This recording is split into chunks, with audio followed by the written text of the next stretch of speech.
Hello everyone and welcome to a special episode of Willow Talk. Adam Peacock alongside Elisa Healy. Heels, how are you?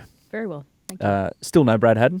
Well, there is a Brad Haddon that exists in the world. He's just not here with us right now. He's at the IPL. We've heard from him, but I don't think he works for Willow Talk anymore, so He works for Punjab and I just punted him. he So yeah. gets his team to set opposition 220 to win and they can't get it. So a good win for them the other night. You know what it does do? It opens up a spot for a wicketkeeper on our podcast. Speaking of which, our special guest today, and this is just a chat with our special guest. On Thursday's podcast, we'll have sundries and all the chat around the IPL and everything else, hopefully with Hads.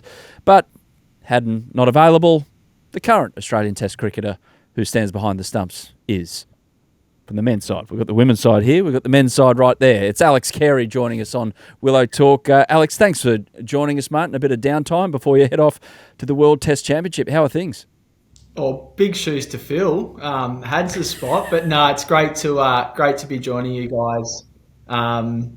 It's not far away, and we're into it, so really excited. To be honest with you, he's got really small feet, so I wouldn't worry about it. But no. Mate, how's the prep been when you're not playing cricket, but you're preparing to play a damn big game of cricket? You're obviously up in Brisbane recently for a bit of a tune-up. How's getting ready for a one-off like this? Huge occasion. Yeah, it is. It's really exciting. It's why we're, I guess, playing Test cricket now is to win trophies, which is great. I had a little bit of time off after the Shield final to, put the feet up and be a father for a bit. And then probably the last 3 weeks I've got back into my cricket training and a nice hit out last week up in Queensland and heading off over the next probably week. The boys will start to either come back from the IPL or continue playing cricket over in England. But for me, it's jump on the plane and I'll meet them up on around the 30th. Did you enjoy the break? I feel like it's so rare for the modern day cricketer to actually have a break in the schedule, to actually maybe digest what you'd achieved throughout the year, to be able to celebrate and obviously spend time with family. So did you enjoy that little spell? Yeah, I did. I really appreciate little breaks in the calendar now, and when the kids get a bit older, there's a lot more stuff going on in family life. So to, I guess, put the feet up for a bit, not catch a cricket ball or hit a cricket ball for probably 3 weeks was great. I had a really big break last winter as well, which I think just really refreshed me and got me really keen to play cricket again and also go away and work on my craft a bit. I don't think we get too many opportunities in the calendar now to actually have a pre-season as professional cricketers. So to be able to have a pre-season last year was great. A bit shorter break this year, but as you say, I guess reflect on a pretty special summer in the Australian colours, and then obviously in the South Australian colours. It was amazing. But I'm keen to get back playing. We'll get to that magnificent weekend at Karen Rolton Oval and the Shield final in a moment, and the time with South Australia. But I mean, overall, this World Test Championship final, you got a few questions about the lineup. I don't know how much attention you've been paying to what the other guys are doing and the talking points that are out there. One big one seems to be the opening position. So you've got Marnus, who's gone over there and played a bit of county. I saw he got out early on against Harry Conway, who celebrated like it was the end of a World Test Championship final when he got him out. But he was pretty happy about that. And then you've got Sam Konstas as well. How do you see that opening position? And obviously you're not the selector, but you've got a pretty good eye on things. Yeah, there's a few questions that have come up. I faced a new ball last week, so I'm ready if the opportunity comes my way. That's good and I news. also opened in a Test match when David Warner went down with a sore rib. So look, I don't know. There are so many options, and time will tell if it's the right option. But whoever does get the opportunity, no doubt, will do a fantastic job. Do you look at it as a one-off Test match, or is it leading into the West Indies? I'm glad I'm not a selector, but I think the person that they choose to go out alongside Usman will certainly be ready. You've got boys over in England that are playing against the Duke ball at the moment. You've got guys that are up in Brisbane facing, Hazelwood and Starkey are there this week, and Nessa and Boland with the Duke Bulls. So the preparation will be great for whoever it does go to. I'm not really sure. All I do know is it won't be Travis Head and Usman Khawaja like the last Test series. It'll be someone different.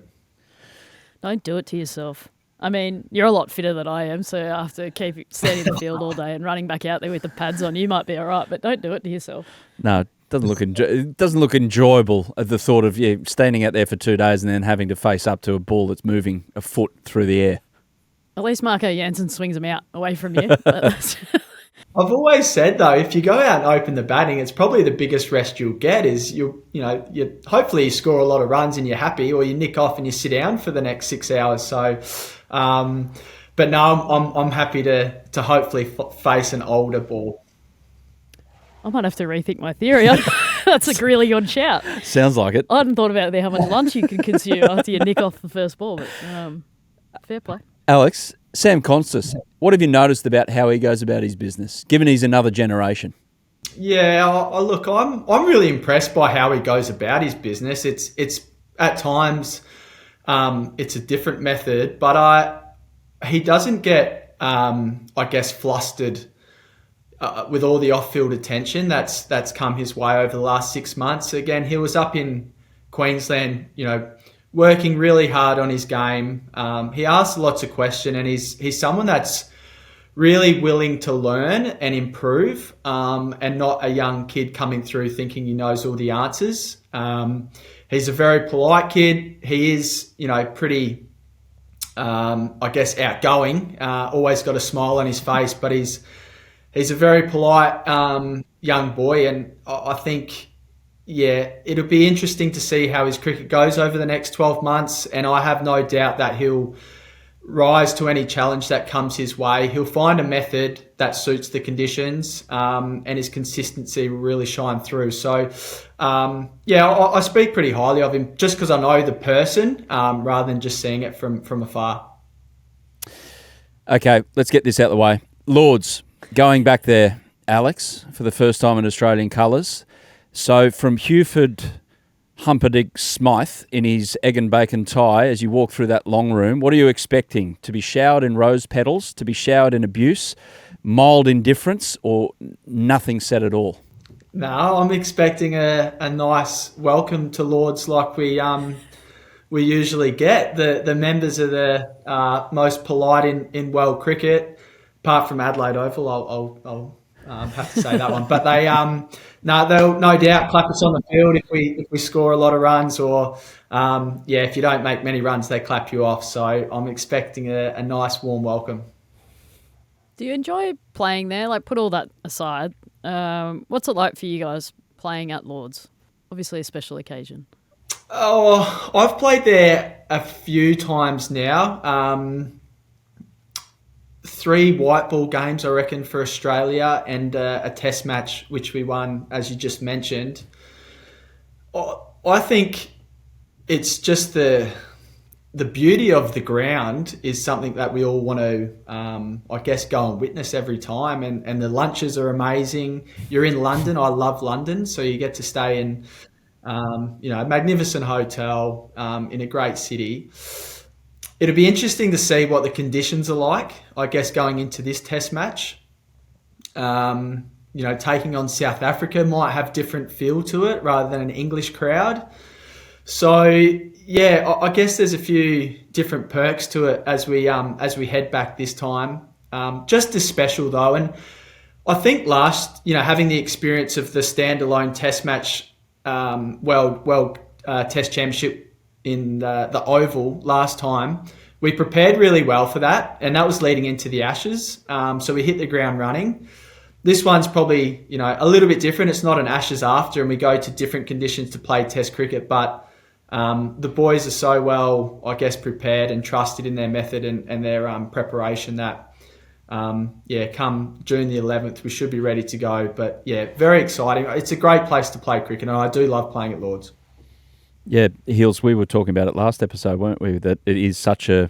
Well, firstly, it's so special, and there's a bit of an aura, which seems odd when you talk about just a ground.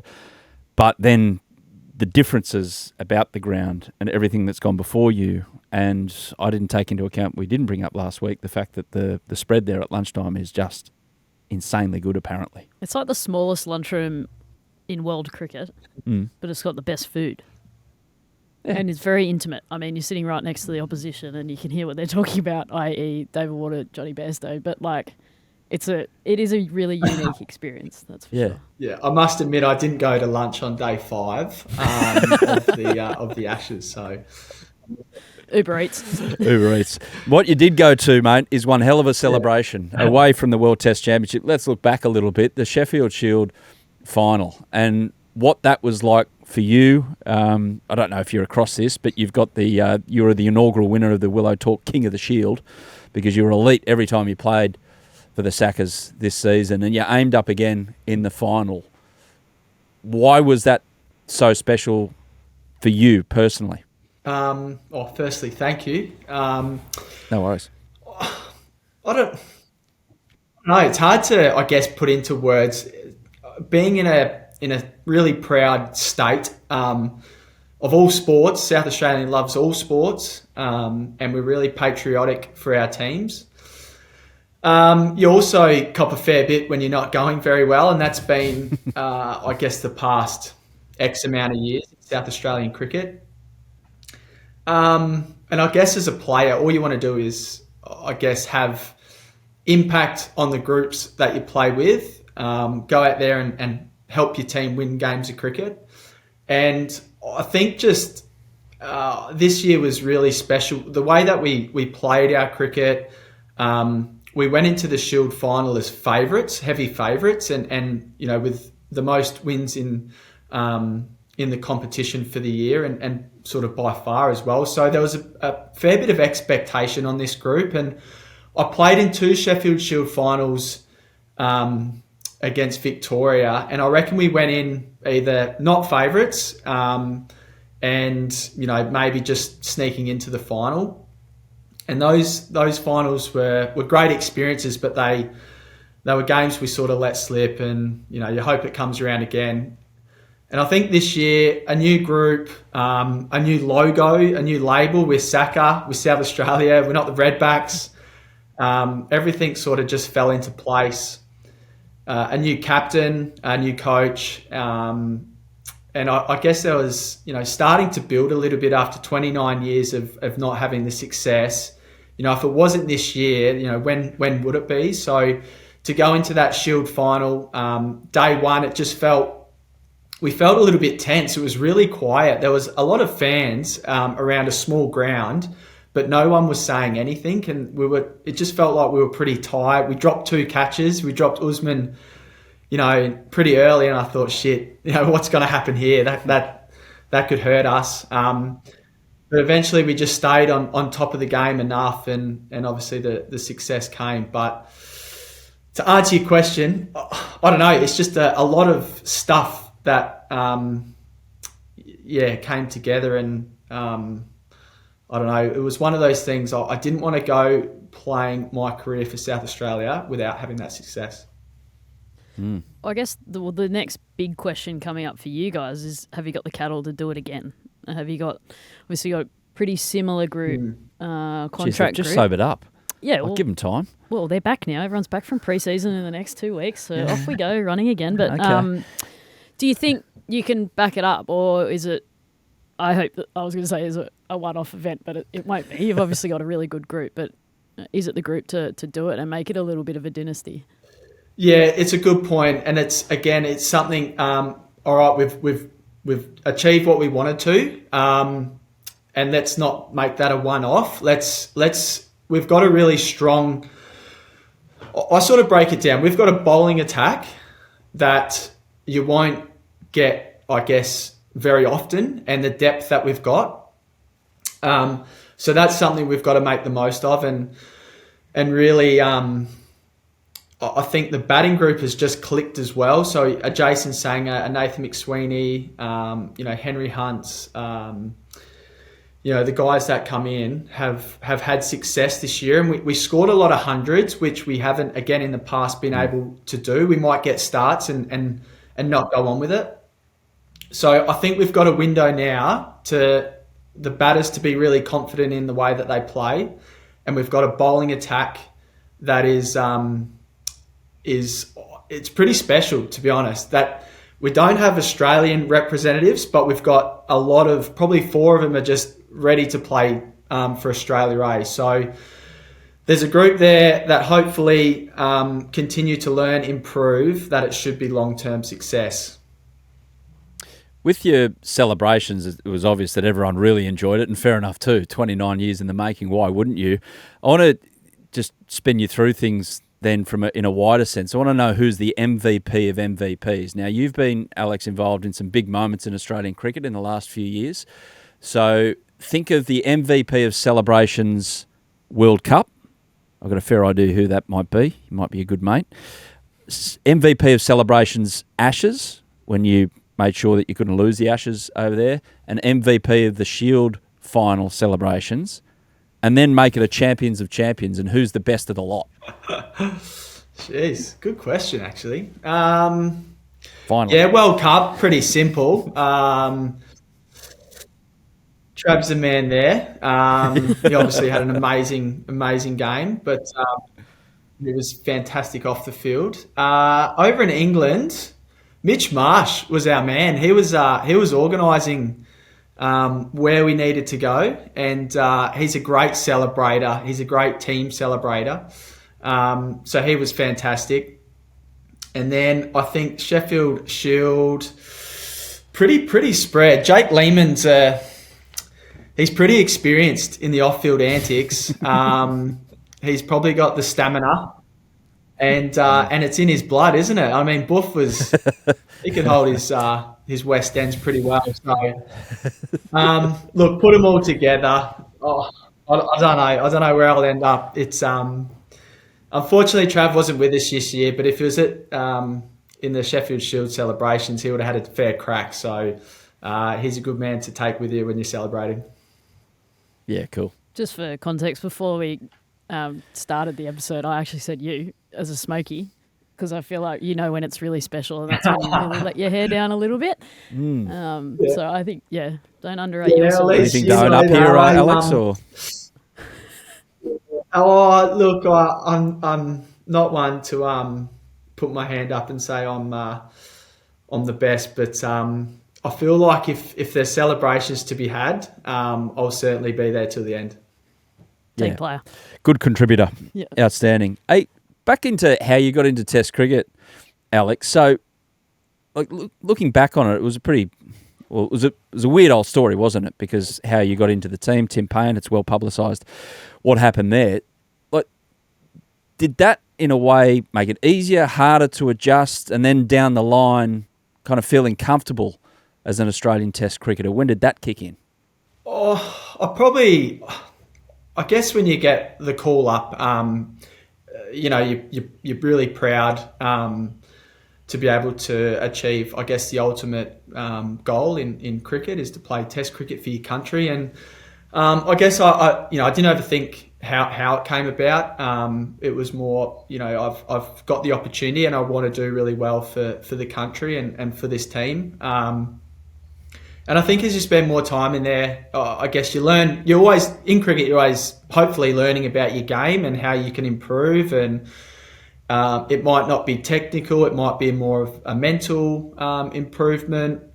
When you go to different conditions, it's trying to work out what areas of your game work in those conditions. And I think over the last few years, I've changed and tweaked a little bit of my game that I think suits the way that I play best. My positioning up to the stumps, wicket keeping's just evolved into what it is. It might not be the way I finish my career, but at the moment I feel like that's given me the best opportunity to keep to these bowlers. My batting technique, I tweak that in the off season. Again, it might evolve again or change again, but at the moment I feel like that's given me the best opportunity to react and hit the ball. So I think as you learn, you have setbacks, you have success, and you try to continually go out and play the game the way that you think you'll have success. And at the moment, I feel really clear in my method, both in front of the stumps batting and behind the stumps keeping. And I'm really enjoying, I guess, the people that I'm playing with. So, yeah, it's been a lot of fun the last little, I guess it's, close to 4 or 5 years in the test team, and hopefully a bit longer to go. Can you relate there? Yeah, when I did laugh because when you said that might not be the way you finish your career behind the stumps, I said, yeah, I'm going to be upright this season because I can't bend anymore. But so we'll see how you go. But have you? Yeah. I can relate. I'm getting there. My back's getting there. Yeah, it's not. It's like the top. It's like the top of your back, your neck. You only start to feel that later in your life. The helmet, no good. Yeah. How have you then dealt with? I guess it's not negativity, but there was a lot written over the last couple of seasons about your spot in the side, and obviously Ingo came into the white ball stuff, and then all of a sudden there's talk about him coming into the test team. Do you find that somewhat motivational for yourself to go out and tinker with those things and get better, or is that kind of a pain in the bum when you feel like you're doing a pretty good job yourself? Oh, look, I think in an ideal world, we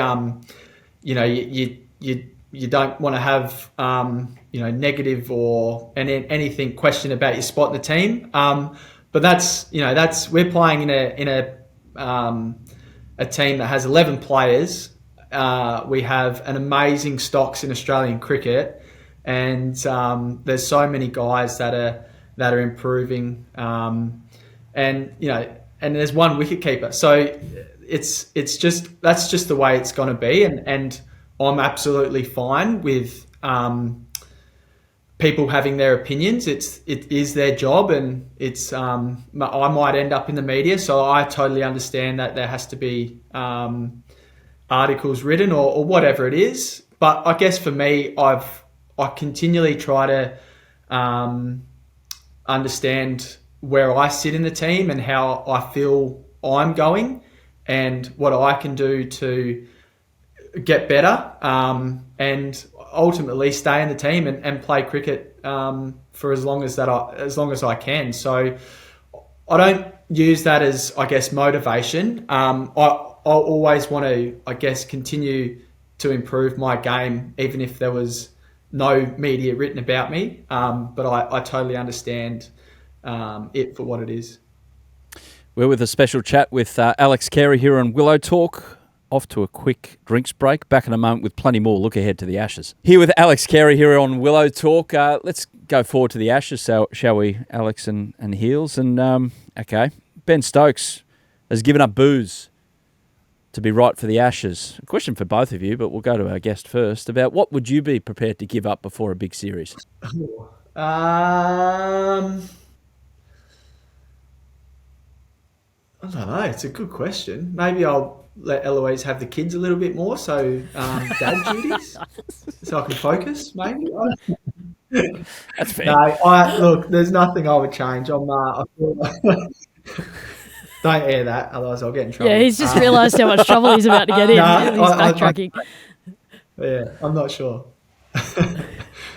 Nothing there. Model professional. You got something here? Well, I have given up playing a fascia band, so yeah, that's a good point. I'll happily give up another one.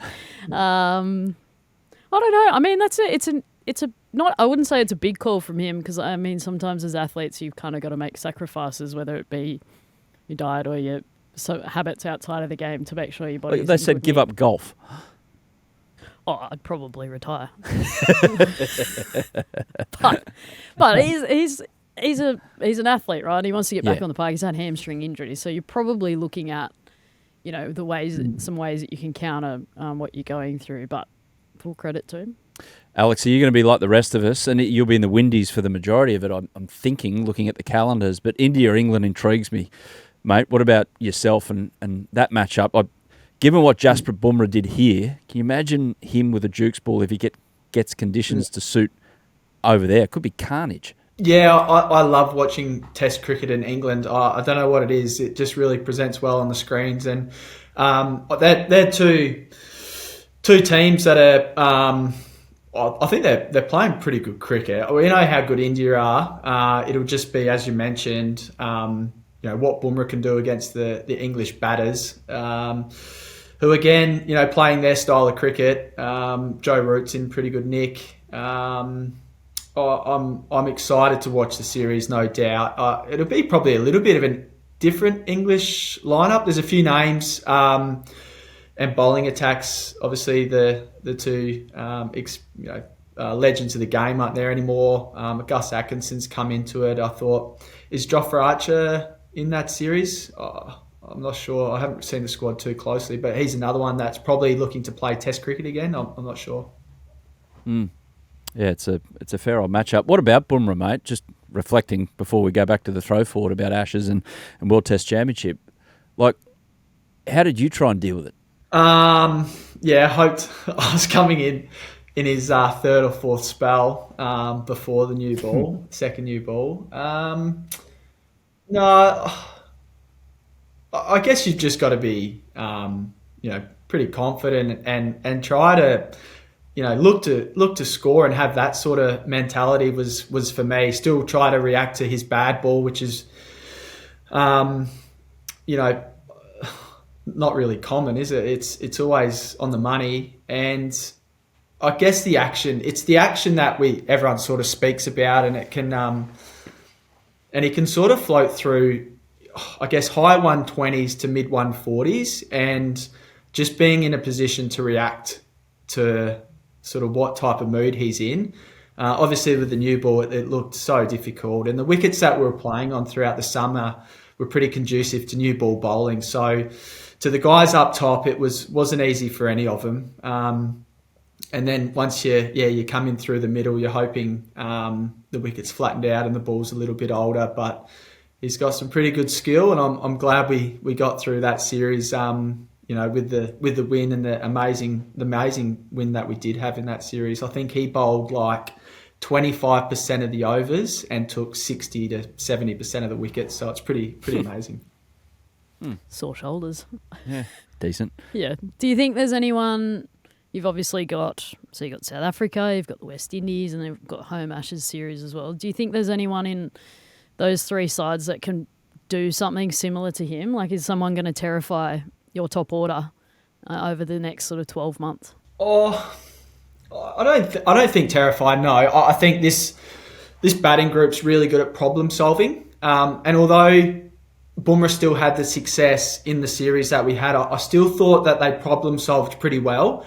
And were able to get back into the series. The Gabba really stands out for me in that series. That McSweeney faced a lot of balls and got out, unfortunately, but he still, I guess, faced that new ball a bit longer, and Khawaja sort of fought hard, and that sort of allowed Smudge to really get into his innings, and same with Travis Head. So although Bumrah had the success, I feel like we eventually found methods, and I reckon what's really impressed me is that anytime the Australian batting group goes into a series, they really just find ways to eventually get on top of teams, and I guess West Indies will throw up a little bit of a different challenge. We'll have to wait and see what the wickets are like over there. I don't know. I've never played Test cricket over there, so I'm interested to see what that plays like. But you look at, I guess, the standalone Test match, which is coming up. Rabada, Jansen,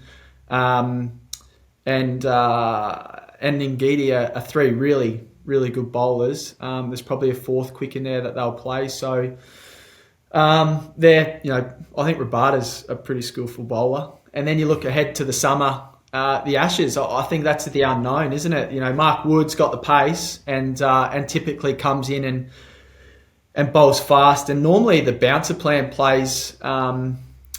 He plays that role. And then you've got Gus Atkinson, which will be new on our shores. There's a few others in that. So, yeah, it'd be interesting to see what bowling attack England do bring out to Australia. Hey, when I make mention of Hads and Hills' I wouldn't say reputation, but ability to, be a little vocal behind the stumps, whether it's to their teammates or maybe kind of third-party listening from the batter. And we had the recent retirement, Alex, of Virat Kohli. Now, you're not, from what I can understand from Stump Mike, you're not a noted, talker, just talking for the sake of it, like a Richard Pant, for instance, or something like that. But was there ever a point when Kohli was in full swing that you tried to make mention of, something to get him off his train of thought, or of the impending opponents? Is there anyone out there that, is susceptible to that, or you're just plain shut up because you don't want to wave the red rag in front of them? Yeah, I think there's I think you got to understand your batter as well. Like Virat Kohli, I just remember when he was at his peak of his powers in one day cricket. I tried to talk to him and chat, and it wasn't me anyway. So he went real focused and sharp, and he looks back at you and he's got the stare in his eyes when he knows that he's in a contest with someone. And I reckon I've found in Test cricket, this series anyway, I think leaving a guy like that alone is probably the way to go about it. And I feel like in Sheffield Shield cricket, Marnus loves the chat and the contest, and he sort of thrives on trying to get his intensity up from either slips cordons talking to him or a bowler. So he really thrives in that. So I'm making sure I'm going the other way, that if I've got Ben Menenti or someone standing next to me who's getting frustrated with the way that Marnus plays, which we all do, that he stays quiet and he leaves that type of player to themselves. So I guess knowing your player a little bit, but no, I've gone down that path of being too chirpy or smart. I guess I want to focus on my game and make sure if an opportunity comes, I hang on to it. But I've also got, Mitchell Starc, who's not bad at bowling fast and getting in the contests. Pat Cummins and Hazelwood and Boland, that their skills normally do the talking. I'd just like to say you stitched me up a little bit there. What? I'm always very supportive behind the stumps. Okay, I'll put Harmanpreet Kaur in front of this desk right now. I'm supportive of them doing something stupid, right? So that might take a little bit of something out of my mouth, but I'm always really supportive. Right. You're supportive for your own cause, which is in detriment to the other person's cause. Yes, but it's still supportive, Adam. That's what I was getting at with our supportive guest. of everybody, and if it's something good for our team and something stupid for the opposition, it's still supportive. No, I reckon, Elise, you've got a great balance. I reckon you see when you're certainly in the contest, but I certainly feel like you have a lot of fun with your cordon and your bowlers, and I reckon you've got to have that balance as well. That knowing the right time to put the foot down, and also knowing when not being jovial out there, but also enjoying what we're doing. Yeah, that's pretty handy. Yeah. You want to enjoy what you do, and you're doing it pretty well, Alex. So having a look at the fact that you're on 145 dismissals from 39 tests. Haddon, 270 from 66 tests. Is he out of reach, do you think, in both number of tests played and dismissals had? So how many did you say I'm on? Well, you're on 145 from 39 tests. He's on 270. 66 tests. I think that's wrong. I think I've brought up my 150. To be fair, I thought that. In fact, I know I have. Carry on. So, Alex, you're sailing past 150 dismissals. You're on target to catch 270 from Brad Haddon. What do you reckon you can get him? Oh, look, No, I don't know. Look, all I would say is that the bowling attack that we've got continues to create opportunities. And Steve Smith's a bit of a product of that as well. And he's, the amount of catches he's taken in slips is just a full credit to the bowling group. I don't know where it'll end up for me. Hopefully, I can continue to play for a number of years. But at the moment, it's... what's happening behind the stumps is more of the product in front of it. Yeah, it's funny that he says that because I'm the same. We were talking about it just before about, he said to me something about mine and I said, I got no idea. That That doesn't even come into... Well, either do I, evidently. We don't after know what your I just stats did. either, Alex, but that doesn't even come into consideration for me because, like Alex just summed it up perfectly, sometimes it's more about the opportunities that are being created. So it's sometimes more about how skillful your bowling attack is. And I will say about Alex, he doesn't need to have the gloves on for dismissals. Yeah. He even if Josh Inglis gets in, he's got the gloves on. And Alex, you've got bare hands. I mean, what you did at the Champions Trophy would suggest that Pat Cummins, if it comes to it in a Test match, is going to put you where the ball might go. If you know what I mean. That was pretty good stuff, mate. Yeah, my shoulder's a bit sore. I haven't thrown for a while. That's something I don't do much when I'm wicket keeping training. But look, I like running around in the field, spending a bit of energy. But as Elisa just said, I think as well behind the stumps. I'm as satisfied having a really clean day and not taking a dismissal as opposed to maybe taking 5 and missing a half opportunity. So, but in the field, actually, when we had our first fielding session in Pakistan, I didn't have any training mitts on. So I was running around, trying to catch 1,000 balls before this first game. So I was getting heaps in, and by the end of the session, I couldn't touch my hands. They were that sore. So I need to get my little hot spot sorted before then. No, you need to keep catching. You harden them up. I had similar vibes in the last 12 months, having to stand in slips, and we call them pussy pads, but you probably can't hear that. And I thought, we're catching slips. I better put some on just to protect my hands a little bit. And I dropped everything because they take up too much room in my tiny little hands. So when I took them off, caught everything after that, so I was fine. But yeah, that's not nice. Fair enough. How would you describe Pat Cummins as a leader? Brilliant. I think just the way he firstly plays the game and is a leader on the field by his performances. The way he interacts with all the players and the staff around the squad. He's really level in good days and not so good days. I think that was really evident in our first Test match against India to our second Test match in Adelaide. The belief that he instills in the playing group. And I think he's just continually getting better and better tactically. So, he's learning as a captain on the field, but he's got a lot of things right in his tenure. Absolutely. Okay, some general ones to finish here, mate. We love asking these questions about hardest net and things like that, but with keepers, we'd like to ask the most rapid bowling you've ever kept to, like scary stuff, hitting the gloves as hard as they can.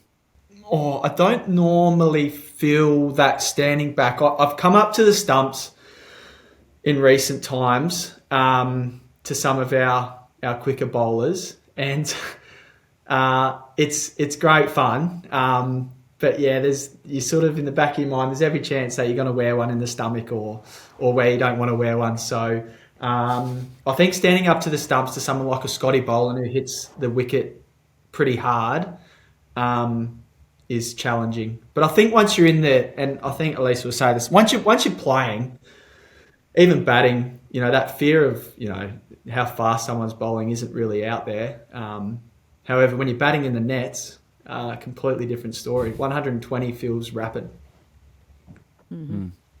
Yeah, I do question a keeper's sanity when they stand up to someone who is capable of bowling 135 plus. I get why, because maybe you want to keep the batter in their crease.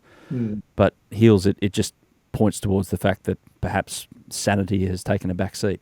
Yeah, sorry, Ali. We talk about on the podcast a bit how all cricketers are crazy, and this just sums it up. But I love that though, like the fearless nature of that and the team first attitude. It's quite literally like, I need to come up here and I'm insane in doing it, but it's going to create an opportunity, and more often than not it does. And right throughout the summer I cringe every time you do it because I'm thinking of my fingers. But like it's just part of something that you've got to do. And I think that watching you do that, or watching you keep when the ball is reversing to Mitch and you're standing 10 metres closer or 5 metres closer than what you should be because the ball's not quite carrying. I feel like they're two of like the most disgusting things as a wicketkeeper. Yeah, and look, I guess wicketkeepers know, like, maybe watching on TV, it looks like you're standing back, but you might be standing back and it might not be as far back as you started off. So it's a good eye you've got.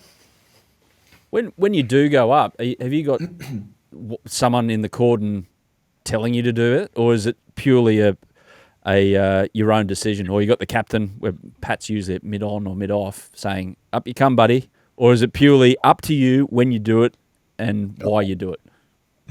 Well, I think Steve Smith, he's if the batter leaves, I don't know, cut the balls, he wants the keeper to go up there straight away or do something different. So he can't let the game play out for longer than a couple of balls. But no, I think you get a pretty good feel. I think you get an understanding of the wicket as well.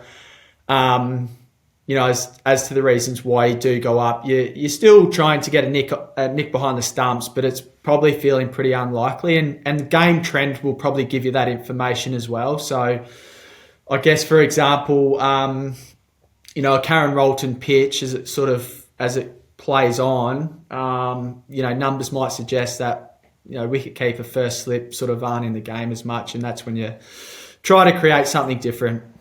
Scariest net session you've had? Have you ever had to face a pissed off Mitch Starc like Steve Smith once did at a Champions Trophy in England? Have you ever had the pleasure? No, I make sure that I'm really polite to Mitch on training days, making sure if he needs a drink, I've got one there for him before I go into that. No, I think our quicks are pretty good in the nets. I reckon Lance Morris, I reckon it was last summer, was training with us at the Wacker before the first test match.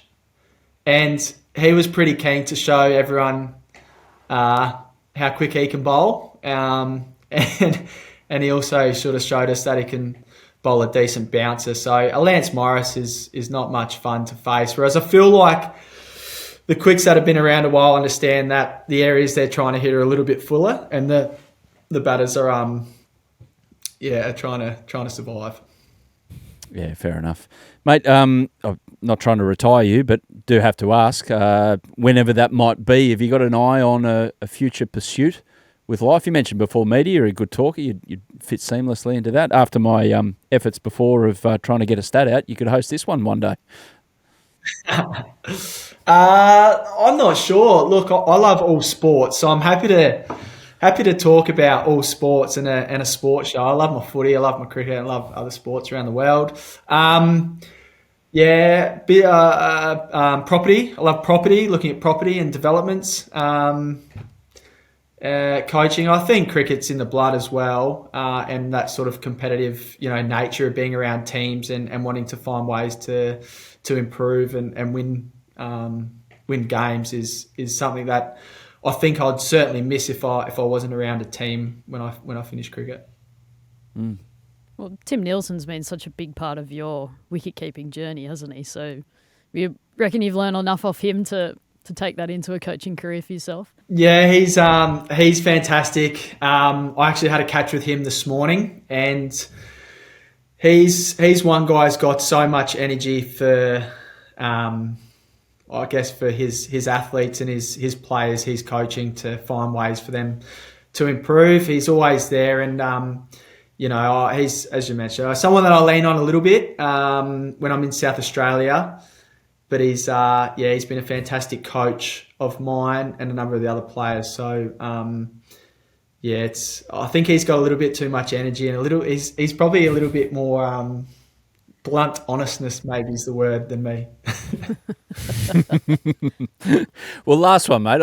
I'll give it to a little coaching tip that potentially a young player might get here listening to Willow Talk. 12-year-old keeper comes up to Alex Carey and says, okay, what should I prioritise in my development? What's the answer? I think what I've learnt, a 12-year-old's going to grow.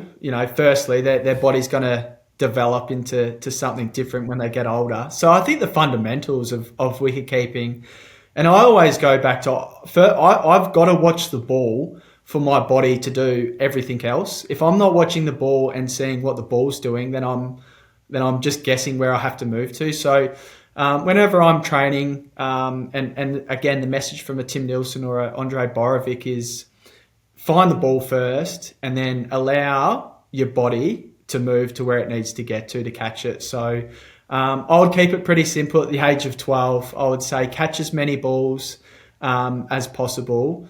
Have a lot of fun doing it, and probably explore a little bit as well, like diving around and, getting messy, finding different drills to, change it up a little bit and have a lot of fun doing it. So at the age of 12, go and make a lot of mistakes. But in making those mistakes, you'll find ways to improve. You concur? I concur. You concur. Alex Carey, the owner of 145 catches in Test matches, and I've just double-checked because I can't read properly when I'm preparing my notes, 18 stumpings as well. Hence, the 163 dismissals at Test match level. Really appreciate you joining us on Willow Talk, mate. We'll get it right for next time, and hopefully by the time we chat next, your insight of Brad Haddin's 270. Really appreciate it, mate, and go well at the World Test Championship. Thank you. Enjoy the show, and it was great to chat. And Heels, we'll be back in a couple of days where I will get my facts straight for the next episode, possibly. I look forward to you sacking the research department. Me? Yeah. Might not be here. You might have a new host for Thursday on Willow Talk. Thanks for your company on this edition. Hopefully you enjoyed the chat with Alex Carey. Catch you soon. Yeah, thanks for watching the Willow Talk podcast on YouTube. Don't forget to hit the subscribe button so you don't have to miss an episode wherever you are. And while you're at it, check out these videos up here. They're mostly good.